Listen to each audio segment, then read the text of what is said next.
hermanos. Continuamos en nuestra serie de meditaciones en el libro de Oseas, en esta serie llamada Traición y Gracia, donde buscamos ver cómo este amor de Dios, esta gracia de Dios, esta misericordia de Dios se manifiesta en medio de la traición del pueblo, en medio de este pueblo de Dios que lo traiciona. Y de esta forma poder identificarnos también con este pueblo, poder identificar nuestras falencias, nuestros errores, nuestras caídas, y ver cómo Dios actúa en eso, y ver cómo Dios nos transforma como figuras de barro que son moldeadas por sus manos.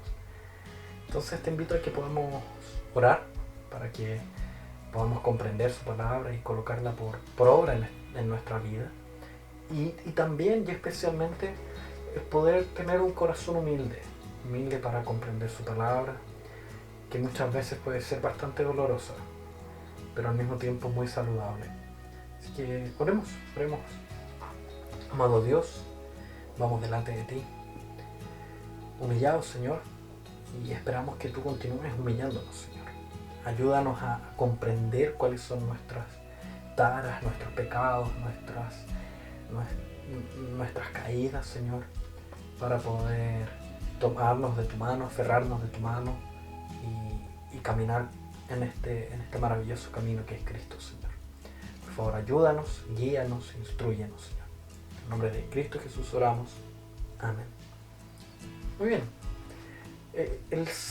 La meditación del día de hoy se encuentra en el capítulo 4, versículos del 1 al 19, o sea, todo el capítulo 4. Y nuestra idea, nuestra intención el día de hoy es poder entender un poco o ver cuando Dios decide desviar la mirada, cuando Dios decide girar su rostro y dejar de vernos, cuando Dios decide disciplinarnos. De hecho, ese es el título de la meditación del día de hoy, cuando Dios decide desviar la mirada. ¿Por qué? Porque nosotros vimos en los mensajes anteriores cómo el libro de Oseas nos presenta una realidad bastante cruda, bastante fuerte. En primer lugar, Dios manda a Oseas a vivir de una determinada manera, a tomar determinadas decisiones, a amar a una persona que jamás sería amada y que no merece, comillas, ser objeto del amor de Oseas. Una mujer traicionera, una mujer adúltera, una prostituta. Y cómo Oseas en los primeros 3 capítulos debe vivir esa realidad a modo de ilustración para un mensaje que llegaría posteriormente. Porque era necesario que esta vida de Oseas ilustrara la relación que tiene Dios con su pueblo. Entonces, así como Oseas se entrega sacrificialmente a esta mujer que nadie amaría, a esta mujer que nadie se entregaría sacrificialmente, de la misma forma, Dios quiere mostrar por medio de esa relación, por medio de ese hecho, cómo Él es aquel que ama a su pueblo incondicionalmente, cómo es Él aquel que cuida a su pueblo. Quiere mostrar cómo este Dios cuida a su pueblo, le da regalos y bendiciones, y este pueblo toma todas aquellas cosas y las utiliza para adorar ídolos.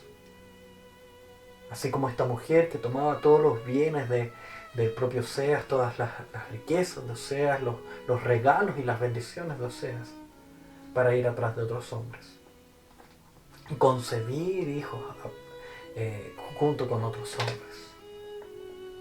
Entonces, después de vivir esta cruda realidad, esta cruda situación, llega la hora de dar el mensaje. Después de vivir esta ilustración, ahora viene la hora de explicarla, de explicar el mensaje por detrás, de presentar el mensaje por detrás de esa ilustración. Y es ahí donde vemos cuando Dios decide desviar la mirada de su pueblo, actuando con disciplina, disciplinando a su pueblo. Entonces vamos a la primera idea que queremos conversar un poco, que es la idea de que no hay conocimiento de Dios en la tierra. ¿Por qué Dios decide desviar su mirada. ¿Cuándo Dios decide desviar su mirada? Cuando no hay conocimiento de Dios en la tierra. Fíjense en los primeros versículos del capítulo 4. Dice: oíd palabra de Jehová, hijos de Israel, porque Jehová contiende con los moradores de la tierra, porque no hay verdad, ni misericordia, ni conocimiento de Dios en la tierra.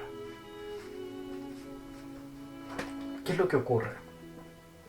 En primer lugar, ¿a quién está dirigido este mensaje? El pueblo de Dios, luego de las famosas historias de David, Salomón,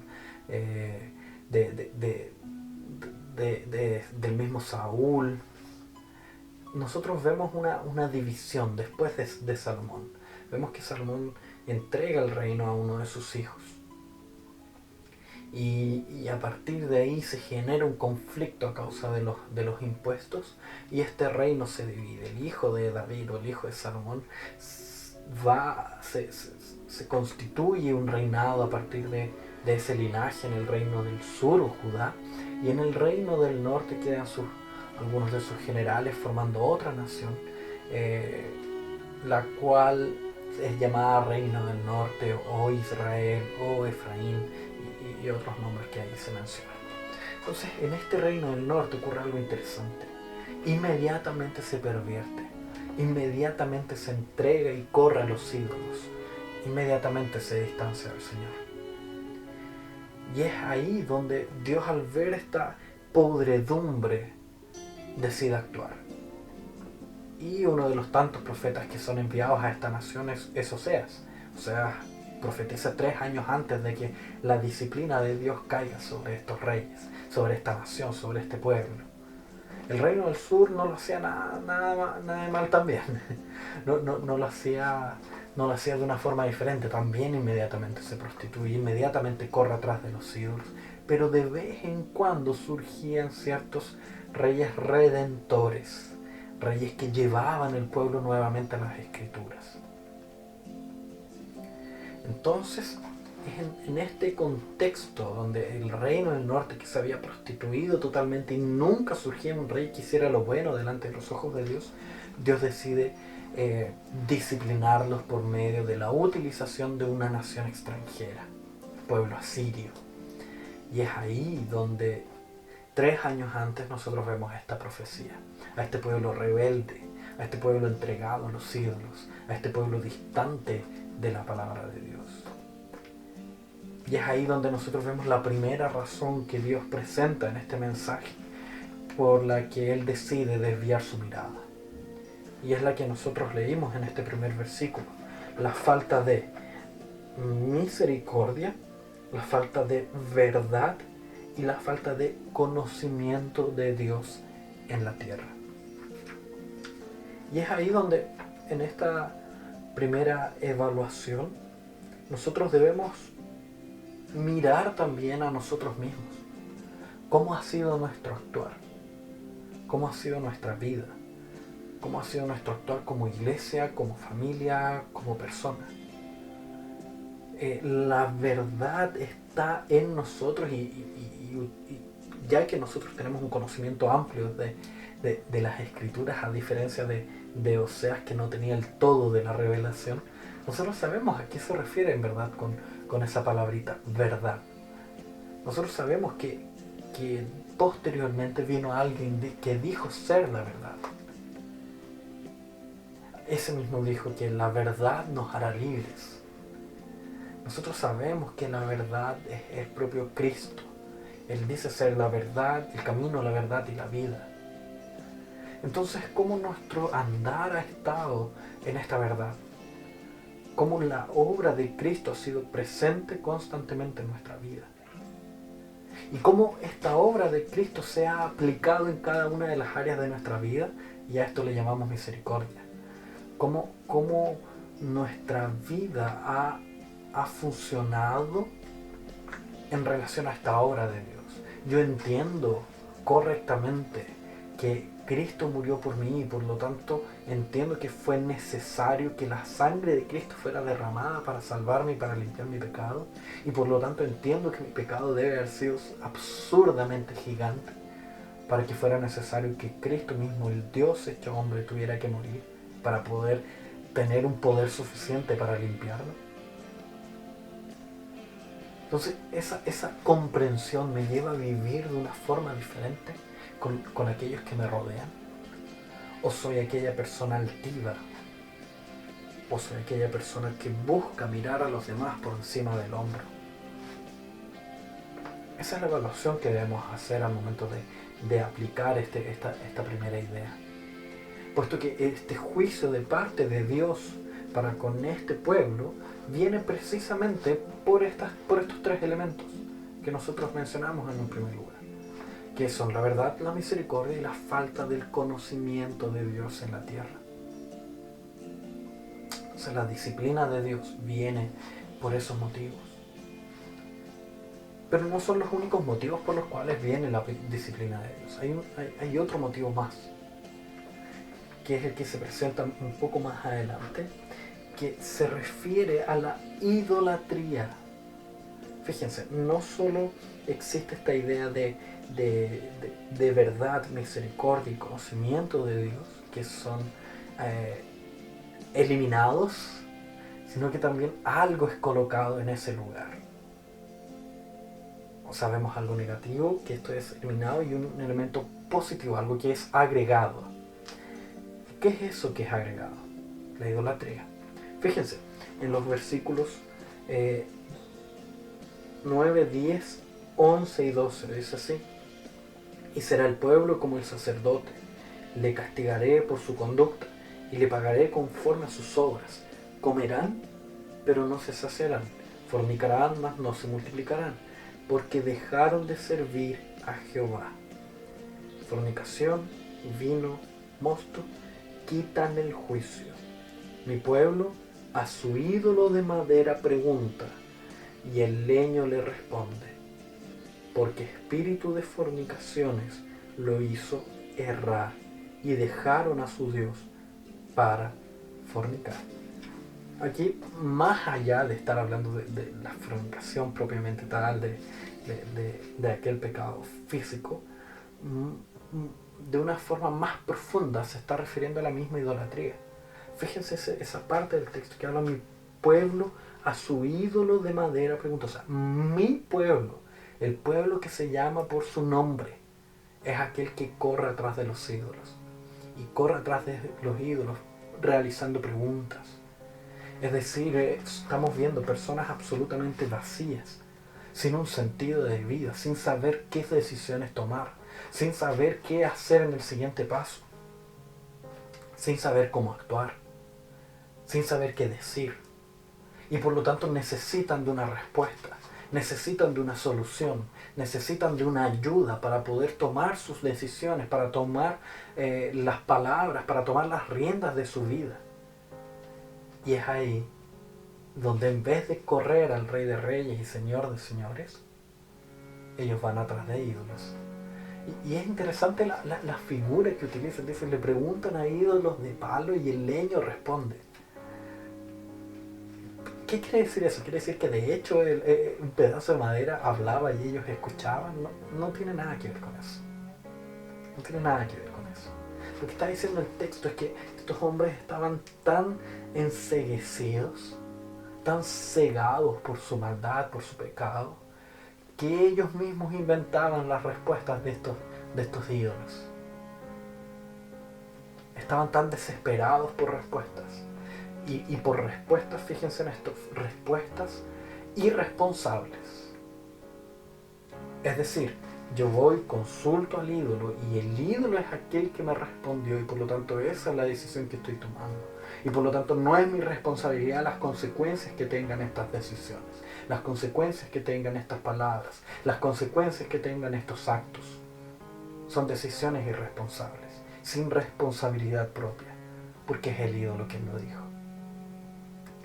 Por lo tanto, nosotros vemos que además de ser decisiones irresponsables, en ese sentido de que no se acepta una responsabilidad personal, al mismo tiempo son idolatrías personales, puesto que las respuestas del ídolo son dadas por el mismo que consulta.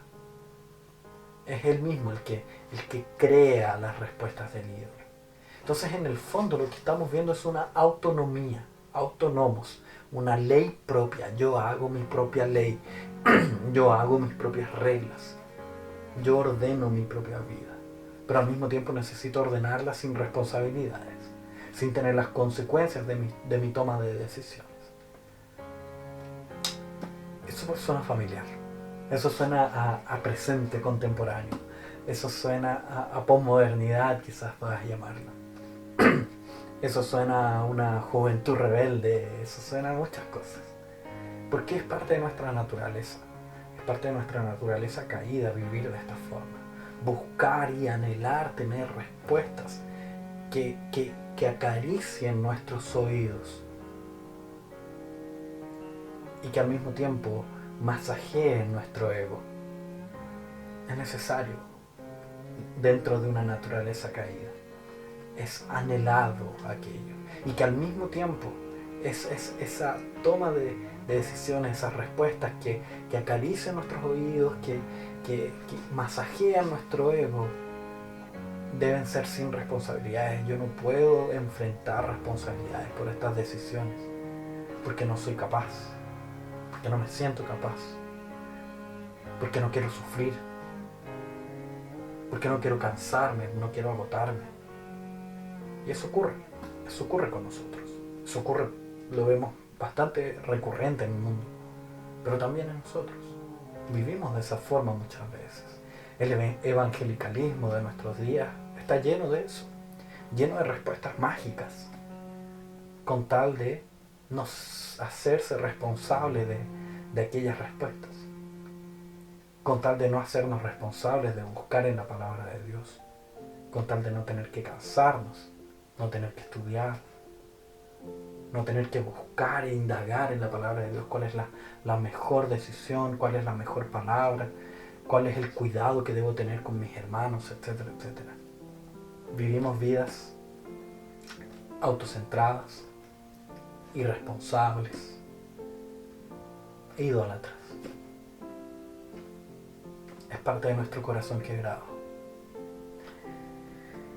Y ya que tenemos un corazón quebrado y vemos cómo no hay conocimiento de Dios en la tierra, a lo mejor no vivimos la verdad, no vivimos la misericordia, y además de eso vemos que vivimos una idolatría autocentrada, como recién vimos. La pregunta es, ¿qué es lo que hace Dios al respecto? Y la respuesta de Dios delante de eso es girar su rostro, es aplicar su disciplina. Y la disciplina, en este caso por lo menos, es simplemente las propias consecuencias de los actos. Fíjense, nosotros estamos viendo un pueblo que en primer lugar decide vivir sin el conocimiento de Dios en la tierra. Y en segundo lugar, decide vivir de forma idólatra, autocentrada. ¿Y cuál es la consecuencia natural de aquello? Una destrucción inminente. Una destrucción inminente. Es el tercer elemento. Fíjense cómo el texto avanza. Y dice, el versículo 14, dice, bien al final, la última frase, dice, por tanto, el pueblo sin entendimiento caerá. Y después continúa, si fornicas tú, Israel, a lo menos no peque Judá. O sea, ojalá Judá no llegue a pecar, recordando que se está hablando al reino del norte. Pero nosotros sabemos que Judá también cayó. Y no entréis en Gilgal, ni subáis a Bet-Aven, la idea de cómo este pueblo iría a lugares idólatras también. Ni juréis, vive Jehová. Porque como novilla indómita se apartó Israel. O sea, una novilla que corre por todos lados, que no es posible traerla al redil. Los apacentará ahora Jehová como a corderos en lugar espacioso. Una pregunta que ya tiene la respuesta. Una pregunta retórica, que inmediatamente la pregunta parece responder naturalmente y decir un no rotundo. Efraín es dado a ídolos. Efraín es el reino del norte. Y aquí viene la respuesta. Déjalo. Déjalo. Su bebida se corrompió, fornicaron sin cesar, sus príncipes amaron lo que avergüenza, el viento los ató en sus alas y sus sacrificios serán avergonzados. ¿Cuál es el camino natural de una vida autocentrada? Destrucción, juicio de parte de Dios. Dios los dejará. Dios ejercerá su disciplina. Y esa palabrita dejará es muy interesante porque nos ayuda a caminar hacia el final de este mensaje. Existe un personaje en la historia que emite un grito de victoria que parece una derrota. Existe un personaje que realiza un brado, un grito, un clamor de victoria con un tono bastante amargo. Es este personaje que nosotros conocemos perfectamente, que ha alcanzado nuestro corazón, que se llama Cristo, y que un día dijo: Dios mío, ¿por qué me has desamparado? O para calzar con el texto del día de hoy, ¿por qué me has dejado? En este texto nosotros vemos bastantes cosas tristes, bastantes cosas. Parece que la gracia no estuviera. Parece que en vez de traición y gracia deberíamos llamarlo solamente traición, porque vemos la traición del pueblo y Dios disciplinando a ese pueblo. Pero en esa disciplina está la gracia. ¿Por qué? Porque después hubo alguien que tomó el lugar de ese pueblo, donde Dios dijo: deja a este pueblo. Nosotros vemos que después el mismo Dios dice: yo tomaré el lugar de este pueblo. Vemos a Cristo quien dice: yo tomaré el lugar y me veré desamparado por Dios, me veré dejado de lado por Dios. Y cuando nosotros estudiamos sobre cuando Dios decide girar su rostro, girar sus ojos, desviar la mirada, fue Cristo quien tomó ese lugar. Fue Cristo quien recibió la disciplina de parte de Dios y fue completamente desamparado. ¿Para qué? Para que esa mirada se volviera favorable a nosotros. Y es ahí donde tenemos la gracia. Es ahí donde vemos nuestra traición, lo profunda que es, el odio que merece de parte de Dios. Pero también logramos ver la gracia de Cristo al tomar el lugar del pueblo, al tomar nuestro lugar, al tomar tu lugar, ser desamparado por Dios, para nosotros recibir el cuidado, para nosotros ser pastoreados, para nosotros ser guiados, para nosotros ser acompañados, para que nosotros fuésemos tomados de la mano y Dios nos enseñara a caminar nuevamente. Entonces te invito a que podamos reflexionar en dos preguntas para pensar y reflexionar, para pensar y practicar. ¿Cuáles son esas dos preguntas? En primer lugar, debemos preguntarnos cómo hemos vivido esta última semana. ¿Hemos recordado la obra de Cristo en nuestra vida? ¿Hemos recordado cómo Cristo actúa en cada uno de nuestros pasos? ¿O no? Esa es la primera pregunta. La segunda pregunta tiene que ver con esta obra de Cristo, de hacerse el desamparado en pro de nosotros. ¿Y cuál sería esa pregunta?